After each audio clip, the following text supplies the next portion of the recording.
in scale. That means your wholesaler, that means your retailer, that means, yourself, of course. Everybody has to make money in this thing or it's not gonna make sense.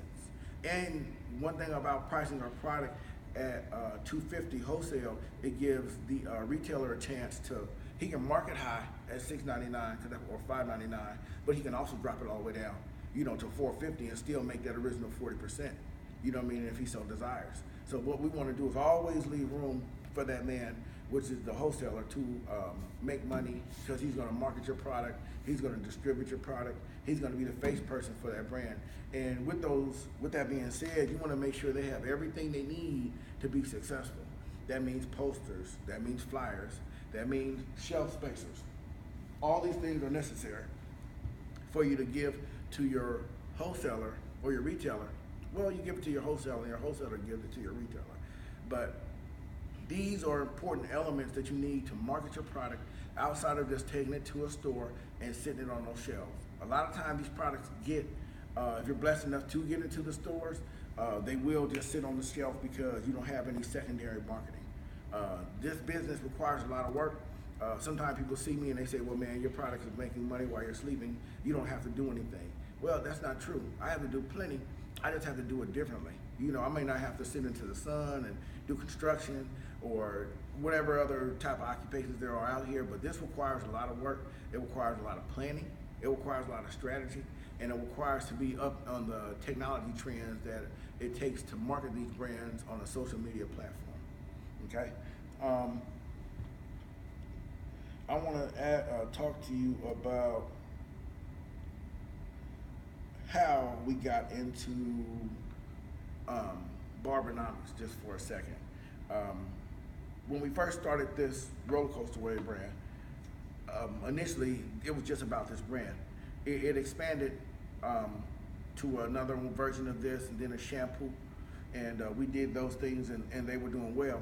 So one day we thought back and reflected and said, well, hey, if we can do $2,500 days and do $4,000 days with this product, what about if we sold things like these poles and chains and clippers and an assortment of things that the barber industry is already using?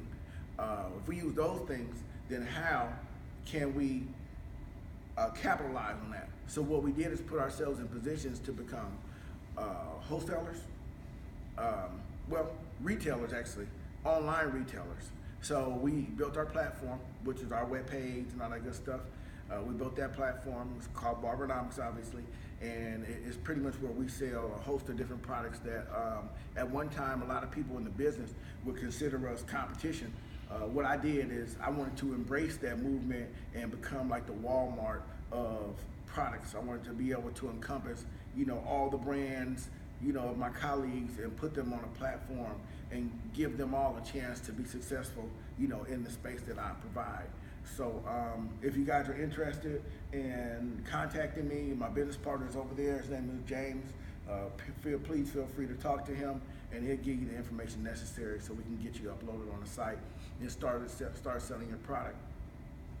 I wanted to go into some of this social media and some of the things that we use on social media.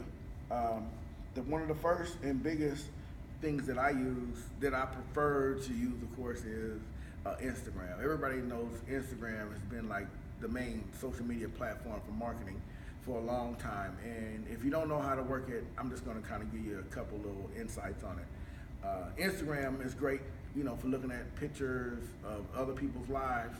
But if you're going to go ahead and you want to market a product, you have to use hashtags to really tie in to other people that have those common grounds with you.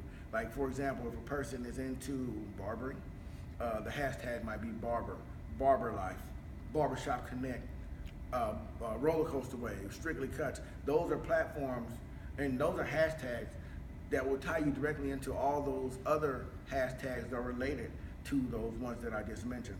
So it's important to stay on top of your technology and to know how to use that technology properly so you can maximize your time, because I have maybe 4 different Instagram pages, Pinterest, Tumblr, Facebook pages, and all of these things. And the app that I use to really tie all this stuff together is called IFTT.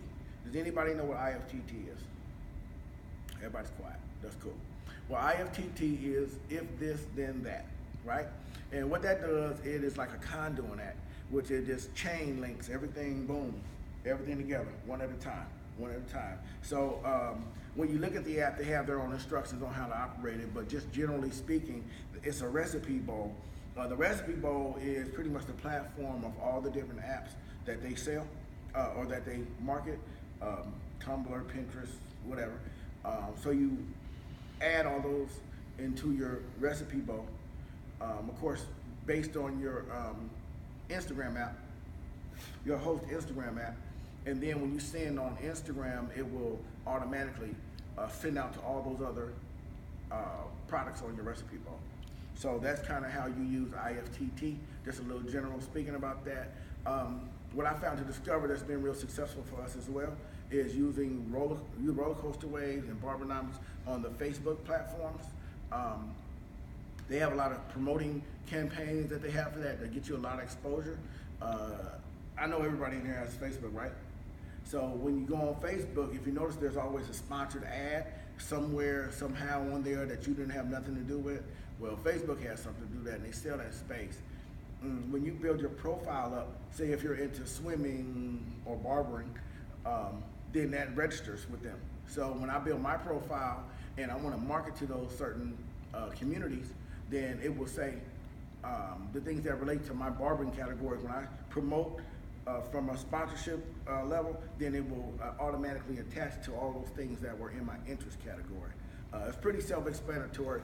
You know, I'm pretty good at doing a lot of the work, but setting it up sometimes is a little bit much for me. But when I tell you I can do it, then you can do it, then anybody can do it. So I use Facebook a lot for promoting and really setting up a lot of these things for my Instagram business, and it's really great. So, let me tell you this about that though. There is a cost. So you say, for example, you pay for a Facebook ad, and it says you want to spend 15 bucks or 20 bucks or whatever, you do that. That's for the initial send out. Now for people that hit that ad or they come back to that ad, they get a percentage of that as well.